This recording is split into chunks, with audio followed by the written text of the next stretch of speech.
जनसुराज पदयात्रा के दौरान वैशाली के पातेपुर में मीडिया संवाद के दौरान प्रशांत किशोर ने कहा कि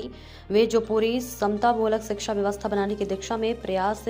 हुआ, उसका नतीजा ये हुआ कि जहां विद्यालय है वहां शिक्षक नहीं है, जहां शिक्षक है वहां विद्यालय नहीं है, और जहां दोनों है वहां बच्चे ही नहीं है, जहां तीनों है वहां शिक्षकों को गैर शिक्षण कार्य में लगा दिया गया है। बिहार में पढ़ाई को लेकर जो उदासीनता है उसकी वजह से यहाँ शिक्षा व्यवस्था पूरी तरह से ध्वस्त हो गई है। मुझे लगता है जब नीतीश कुमार के कार्यकाल का इतिहास लिखा जाएगा तो जैसे लालू जी के राज को जंगल राज के तौर पर याद किया जाता है, तो नीतीश कुमार के कार्यकाल को शिक्षा व्यवस्था के लिए सबसे बड़ा काला अध्याय माना जाएगा। ऐसा इसलिए है क्योंकि कल बिहार में एक अच्छी सरकार आ जाएगी तो टूटी हुई सड़कें बन जाएगी, लेकिन जो पीढ़ी इस शिक्षा की वजह से अशिक्षित रह गई, अब अगर अच्छी सरकार आ भी जाए तो उसको शिक्षित समाज के पीछे ही रहना पड़ेगा। नीतीश कुमार जो भी पढ़े लिखे व्यक्ति हैं, उनके कार्यकाल में शिक्षा व्यवस्था का ध्वस्त होना समाज के लिए चिंता का विषय है। इतिहास नीतीश कुमार को इसके लिए कभी माफ नहीं करेगा।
पूरी समतामूलक शिक्षा व्यवस्था बनाने की दिशा में प्रयास हुआ है। इसका नतीजा ये हुआ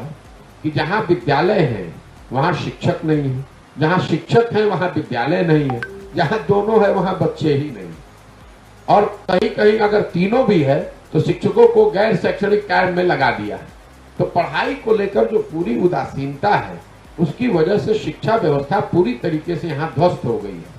और मैं ऐसा मानता हूँ जब इस कालखंड का इतिहास लिखा जाएगा तो जैसे लालू जी के कालखंड को अपराधियों के जंगल राज के तौर पर याद किया जाता है, नीतीश के राज में शिक्षा व्यवस्था का ध्वस्त हो जाना उनके कालखंड का सबसे बड़ा काला अध्याय होगा। ऐसा इसलिए कि देखिए, अगर आज सड़क टूटी हुई है,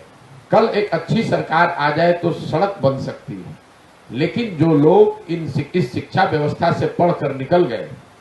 अब जीवन भर एक अच्छी सरकार आ भी जाए तो भी अब वो शिक्षित समाज के पीछे ही चलेंगे, अब वापस आकर वो पढ़ाई नहीं कर सकते हैं। और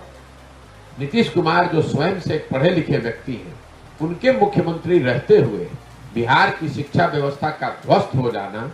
ये बहुत दुखद और समाज के लिए चिंतनीय विषय है। और कभी भी मुझे ऐसा लगता है कि इतिहास नीतीश कुमार को इस चीज के लिए माफ नहीं करेगा।